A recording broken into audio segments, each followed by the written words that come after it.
Well, welcome to this webinar. Obviously, the person that invited you to hear this not only cares about you, from a physical sense, but also from a nutritional standpoint as well. And I have been doing research on oxidative stress, nutrition, and how that plays a significant role in athletic performance at any level. Whether you're kind of a weekend warrior all the way up to the elite athlete. I've been lecturing to athletes on this subject now for several years. And so, I think as athletes, coaches, personal trainers, we're oftentimes, consumed and frankly confused by, the proper amount of carbohydrates and fats and proteins that we need to fuel our bodies for performance. And while that macronutrition is obviously important, what is oftentimes forgotten is the important role that fruits and vegetables play and helping to actually preserve your potential for future gains in physical fitness and athletic performance. And specifically,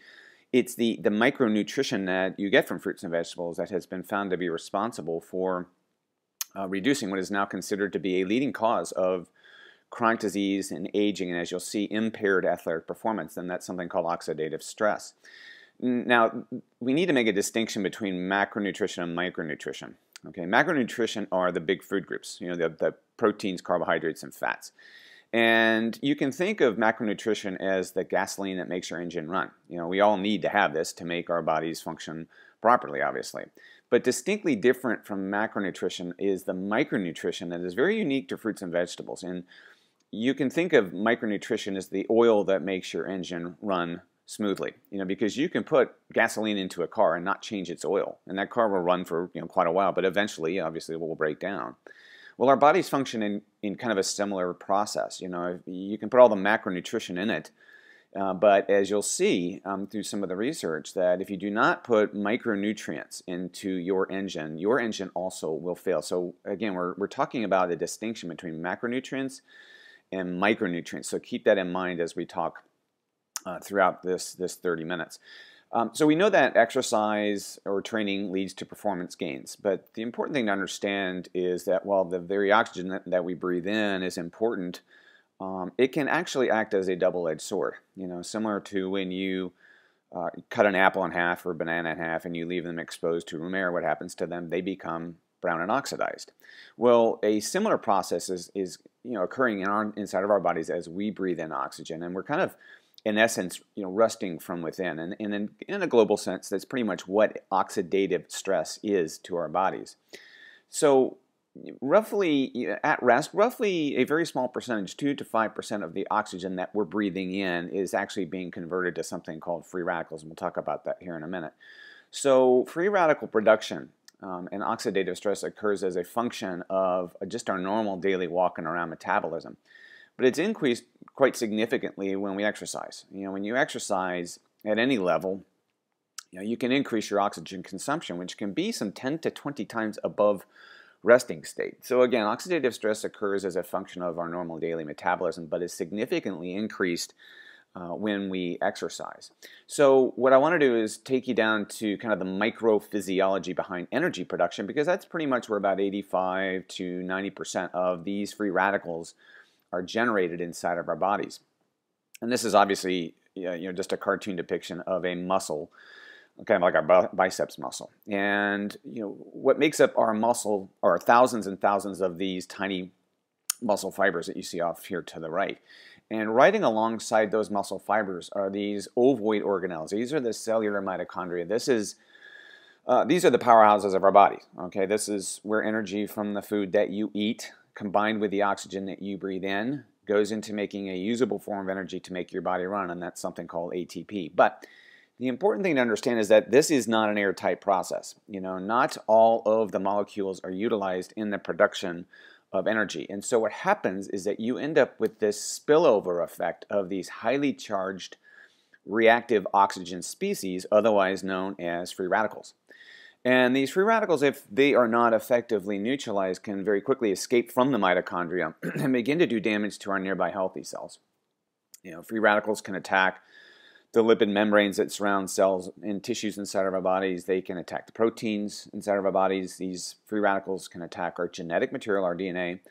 And really importantly, as you can see from this diagram, if free radicals are not effectively neutralized, they can actually begin to attack the very mitochondria that formed them. And the reason that's important is because mitochondria do not have the ability to effectively repair themselves from this kind of damage, similar to other cells inside of our bodies. And so cumulative damage to your mitochondria will begin to shut down your mitochondria. And that's important, obviously, because those are your energy producers, and loss of energy production is going to affect you, whether you're just getting up, going to work, all the way up to the elite athlete. And a great example of this is what happened to Greg LeMond. And of course, Greg LeMond was the first American to win the Tour de France back in the mid-90s. And he was more or less forced into an early retirement when he developed something called a mitochondrial myopathy. And don't worry about what that is, but what it was a defective gene that he had inherited from his mother that was actually turned on through all of his years and years and years of oxidative damage, training, racing, taking in large amounts of oxygen, flipped on this bad gene, and that gene actually began to shut down his mitochondria.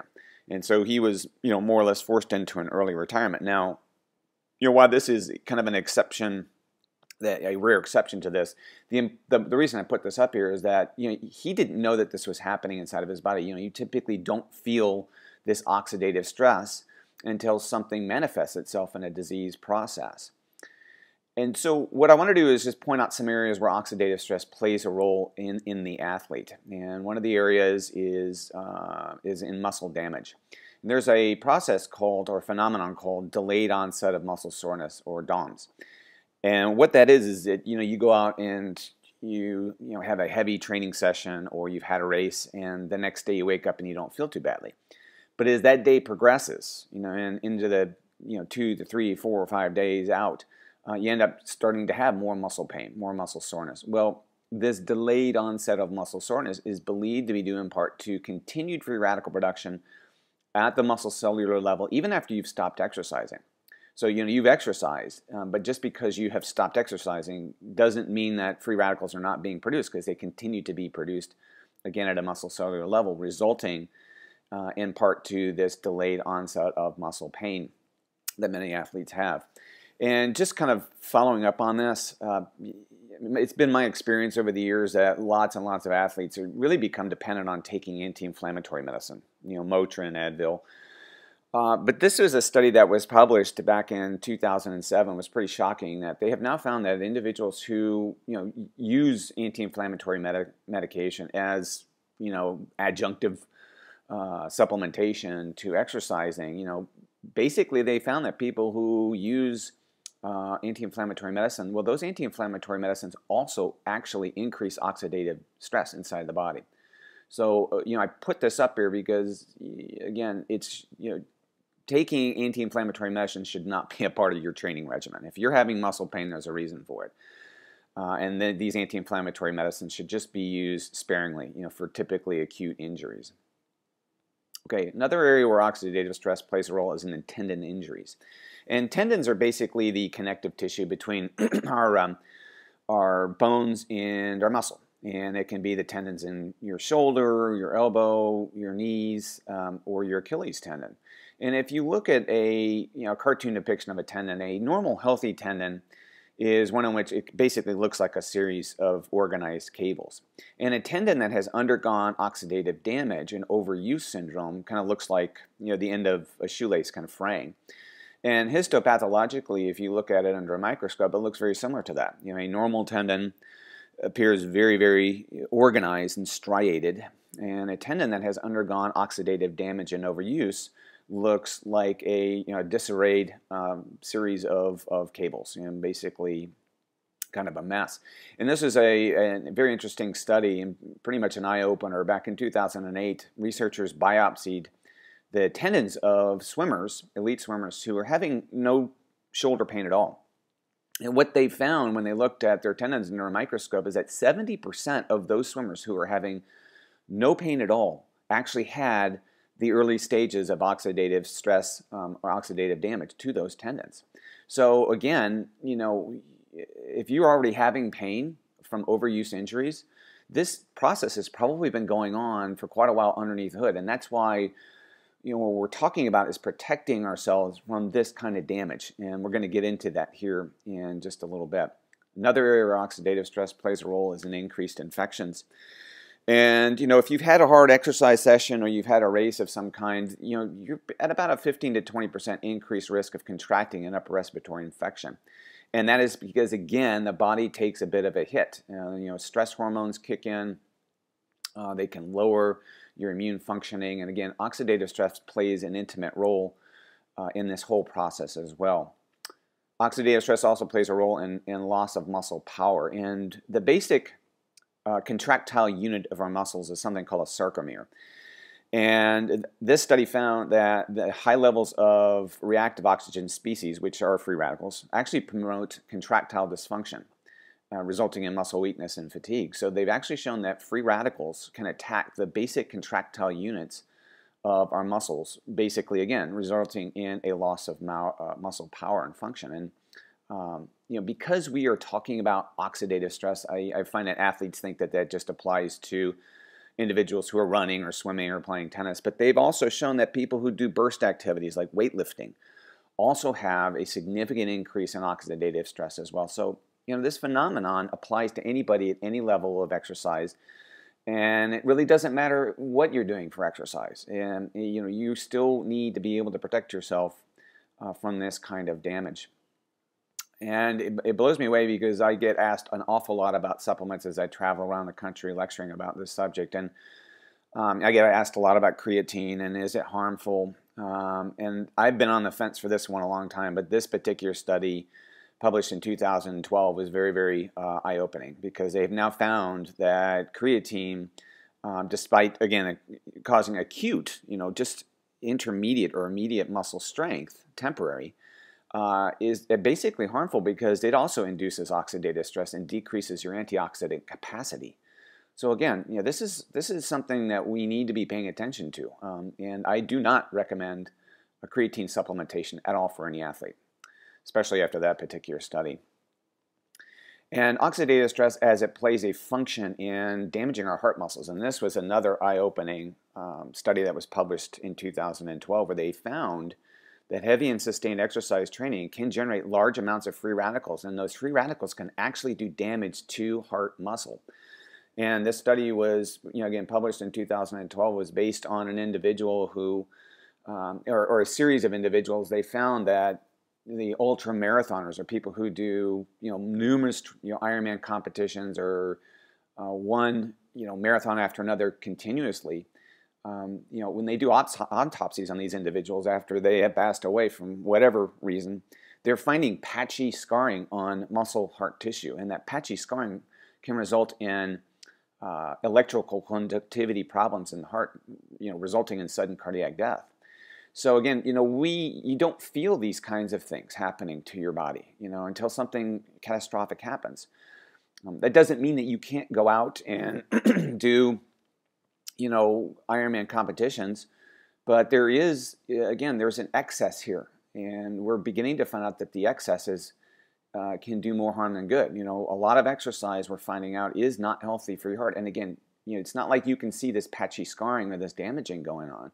The whole point is that if you're going to exercise, and we're going to get into this, you need to be protecting yourself, and that's the next subject. So that does lead us into talking about how to neutralize or minimize oxidative damage as it occurs as a function of us exercising. And of course, the most effective way of neutralizing oxidative stress is through antioxidants. And the important thing is to understand that we all come equipped with, we are all born with this complex internal enzyme cascade that acts as a frontline defense system against free radicals as they're produced on a daily basis. But the important thing to understand, and you'll see through the research coming up, is that even though we're born with and we come equipped with this complex antioxidant enzyme cascade, this system can't function by itself.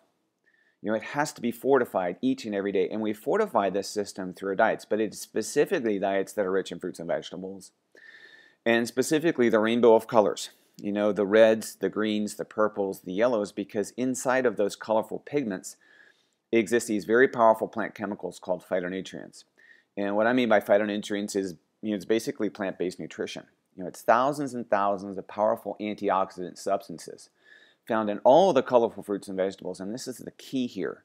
It's all of those plant nutrients working together synergistically, the way Mother Nature intended them to be effective in reducing oxidative stress and free radical damage. So again, we're born with this internal enzyme cascade, but that system has to be fortified. And again, you fortify it through your diets.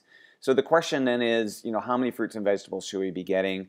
And the current, based on the most current epidemiological and observation studies, it's recommended that we should be consuming 7 to 13 servings of fruits and vegetables every single day. And again, that's every single day. That's not getting that much in your diet Monday, Wednesday, and Friday. Okay, that's 7 days a week. And doing some research on this a few years ago blew me away that they now suggest that individuals who approximate or exercise vigorously or approximate up to 60 to 90 minutes of physical activity on a fairly regular basis, well, you should be consuming somewhere in the order of 16 to 18 servings of fruits and vegetables.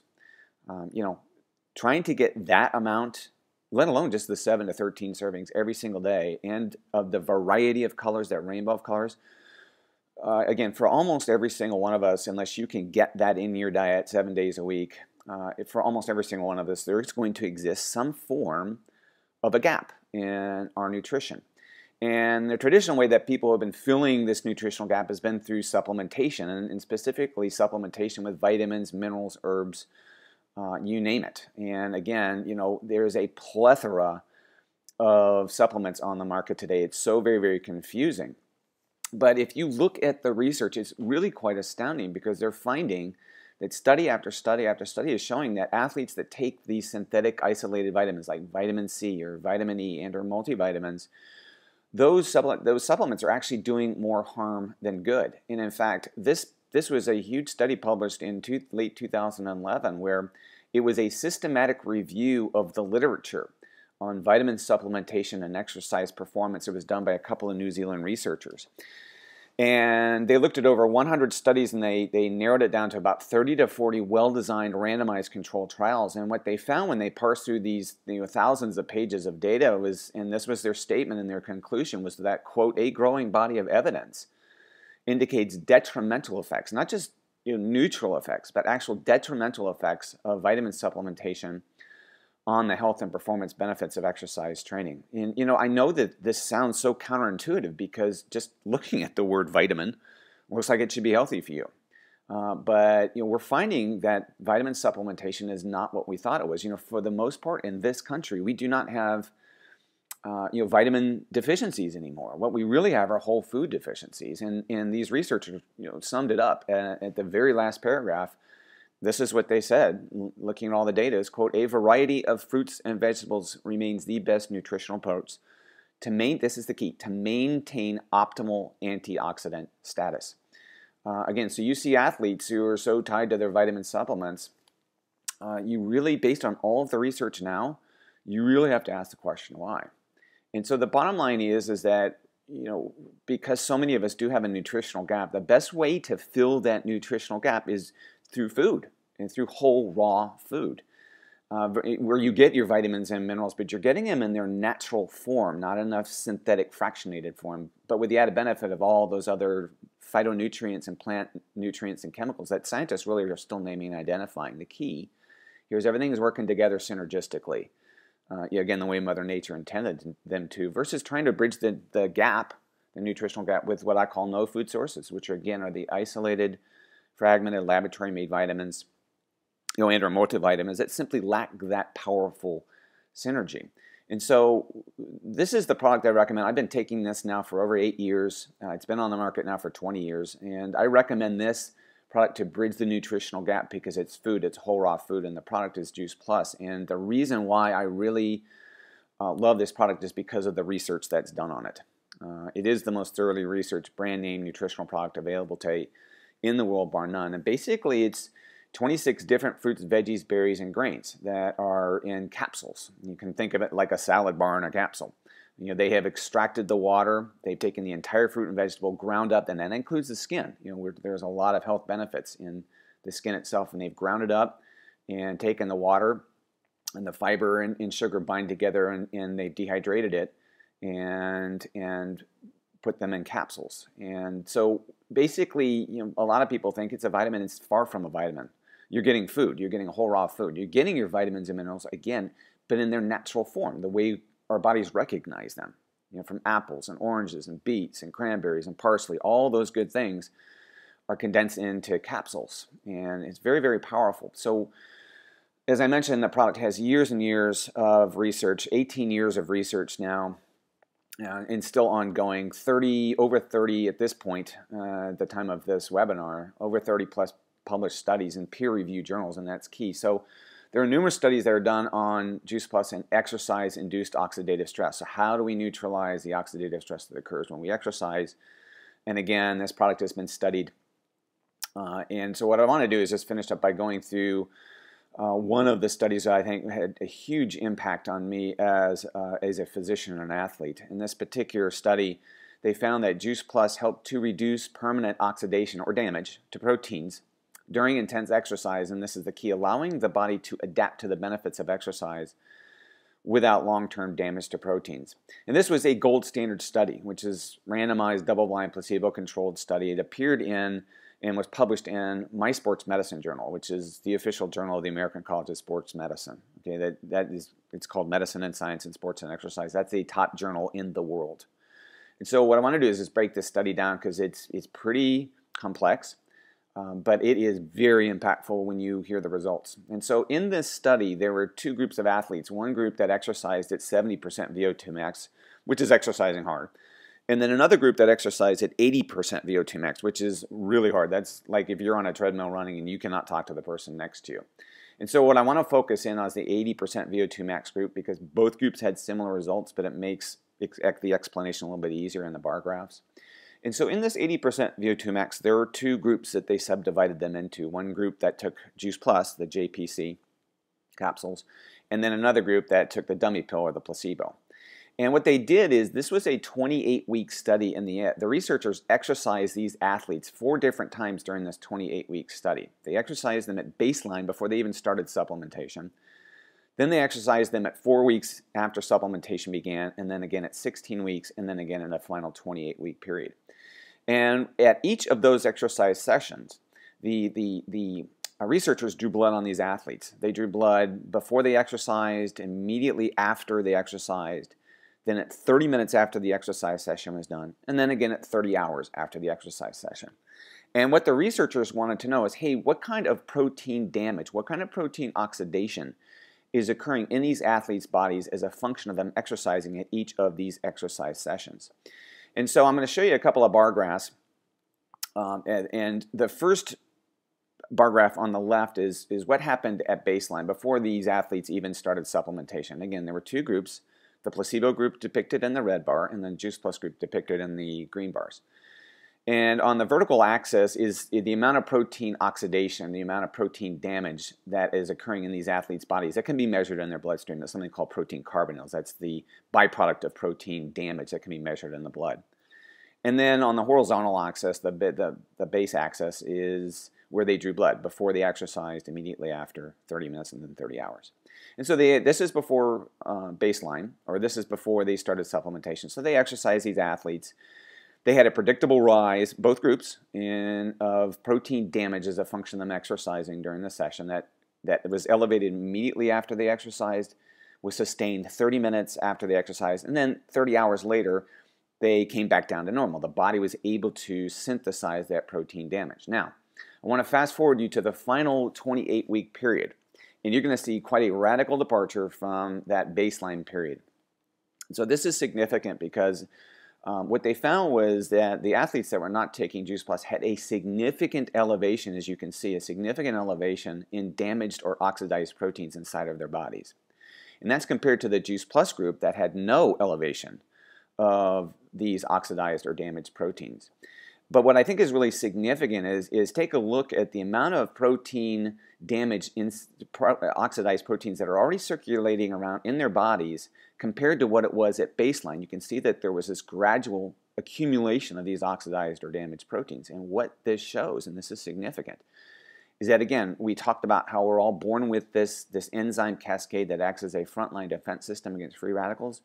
Well, as you can see, if you're not putting micronutrients, specifically from fruits and vegetables, and in this study from Juice Plus, if you're not putting micronutrients into that system, as you will see over a period of time, that system, that innate system we have, begins to fail because there was an accumulation of these oxidized proteins in these athletes' bodies that were not taking Juice Plus.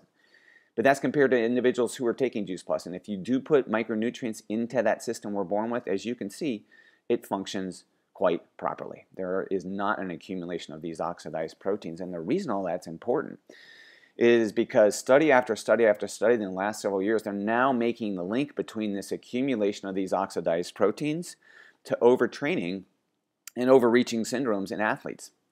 So you see athletes, and this, again, this could be little Johnny going off to soccer, all the way up to the elite professional athlete that start off a season healthy. But as that season progresses, they start to get more and more sore, more and more tired, more and more sick, more and more injured.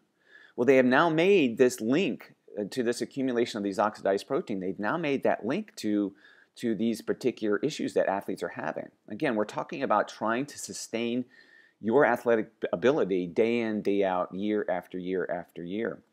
And I had a personal experience with this. This is a picture of me finishing at the Ironman World Championships in Kona back in 2005. And prior to this, the year before I did this, I did Ironman Florida, and I had a miserable race. I was basically fatigued and tired going into the race itself, which of course now I understand was because I had all this accumulation of these oxidized proteins inside my body from all the training I was doing trying to prepare for the race. Subsequently, I had a horrible race. Was so sore I couldn't walk for 2-3 days after the race, and for about 3, 4, 5 weeks after the race, I was constantly sick with one cough, one cold, one upper respiratory infection. Basically, my body was trashed, and I hate to admit it, but at that time, I was taking 8 vitamin, mineral, and herbal supplements. It obviously wasn't doing anything for me. Certainly now, based on the research I know today, we're probably doing more harm than good. But I started taking Juice Plus before I started training and racing for, before I started training and preparing for Ironman Hawaii. And I was already eating a good diet. I was already eating a diet that was rich in fruits and vegetables. And I really had a hard time thinking that fruits and vegetables and capsules was going to be beneficial to me. But I trained really hard for this race, and I was putting 6 to 8 hours a day training, and I knew my body very, very well. And not right away, but about 2 to 3 months into taking Juice Plus, I did notice some subtle, kind of anecdotal, testimonial things that were happening to my physiology. In all my years of training and racing, I'd never noticed before as a collegiate swimmer and triathlete. I was having a lot less muscle and joint pain. I was recovering a lot quicker between my training and racing sessions. And the other thing I noticed is I wasn't getting sick. I wasn't getting the coughs or the colds. And it was very interesting that all my training partners who were not taking Juice Plus, and I was, they were still struggling with all those things. So, I knew there was something going on, and that's to my physiology, and that's when I decided to look at the research on it. And again, at that time, 2 of the studies on Juice Plus were published in my sports medicine journal, which is, one of the most renowned sports journals in the world. That was it for me. The light bulb went on. It's never gone out. And I think that this really cinched it as well, too, is that Juice Plus was the official nutritional support for the entire Austrian, German, and Swiss Olympic teams through the 2012 London Games.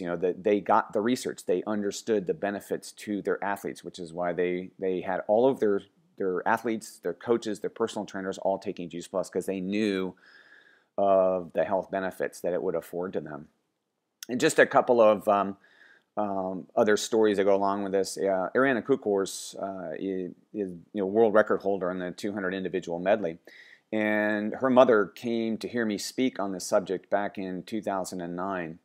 Ariana attempted to make the Olympic team back in 2008 and was on her way to doing it, but ended up getting sick from all the training and racing and didn't qualify. So her mother came and heard me speak out in Seattle back in 2009 and approached me after she heard this lecture and said, "Gee, do you think this is something Ariana should be taking?" Of course, absolutely, knowing what I knew about oxidative stress in the athlete. And so she started supplementing with Juice Plus, and sure enough, she didn't train anything. She didn't change anything else. She just added the micronutrients that she was lacking in her diet. And sure enough, she qualified for the London Games in 2012, ended up setting, world record along the way. So, she really is a great example of what happens when you put these nutrients into your body. Jason Fowler, Also 2009 Ironman World Champion in the hand cycle division. We got Jason started on Juice Plus back in 2007, and he's just really going gangbusters. And this is a guy who's very, very tuned to what he's putting inside of his body. And of course, you know, Bear Grylls has been a big Juice Plus person for years. He started way back when he was an Army Ranger. And, you know, many of you have seen Bear on TV. He's actually the first or the youngest individual to get to the top of Mount Everest. And, you know, when you're climbing, you're doing that kind of strenuous activity. You don't have a lot of places to put food. I mean, you have to be very smart about what you're putting inside your body. And Juice Plus was absolutely something he knew that he needed.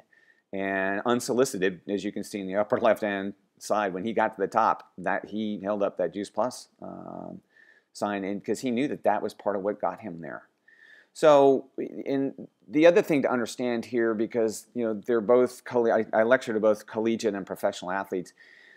Juice Plus is also NSF certified for sport, which is an additional screening that's necessary for any athlete at a collegiate or professional level to be able to take a supplement. And it has to carry this certification to ensure that you know an athlete's bot or an athlete's is not going to have contaminated urine. They're not going to get contaminants, and that's something that you typically do not see in you know general vitamin stores. You know, you don't see this kind of additional certification. It's not a cheap certification. But you know, you constantly hear of professional athletes that end up having contaminated urine on drug tests because they were taking a supplement that you know wasn't certified by these particular bodies that you know the NFL, the NCAA, World Anti-Doping Agency. So Juice Plus does carry the certification. So an athlete can take Juice Plus and know not only are they going to get the health benefits from it, but that they're also not going to have an issue passing drug screens. So what we've talked about, and I hope you understand that, you know, basic normal daily metabolism produces free radicals, you know, as we just breathe in oxygen normally. And that when you exercise at any level, you're going to increase that free radical load. We know that. And if free radicals are not effectively neutralized, they can lead to accelerated aging. They can lead to disease processes. And as you just seen, can lead to poor athletic performance. And the most effective way in neutralizing free radicals we know is through the consumption of antioxidants, but antioxidants from fruits and vegetables and not synthetic, isolated, laboratory-made vitamins that, again, we see on counters today. But because, again, it's so difficult to get that minimum 7 to 13 servings, let alone trying to get 16 to 18 servings of fruits and vegetables, and the key is not just the quantity, it's also that rainbow of colors, the distribution and the synergy of those rainbow of colors. For almost, again, every single one of us, there's going to exist some form of a gap in our nutrition, and that's why I just absolutely love this product because you know it bridges that nutritional gap, and it's based on solid, sound research, and that's why I strongly recommend any athlete at any level, at any age, should be taking Juice Plus because again, your performance deserves protection. We're not talking about a miracle bullet here. We're talking about your ability to sustain your performance day in, day out, year after year. After year, and that's again why I love this product. And so I hope that you know this made sense to you. This is pretty impactful information. And again, I've been researching this now for several years. If you would like the citations on the references to everything I talked about, because it's all based on research and not my conjecture or my opinion. Okay, this is sound science. If you like the resources, I can get those to you. And I do appreciate you taking time to hear this. And have a good day and train hard and protect yourself.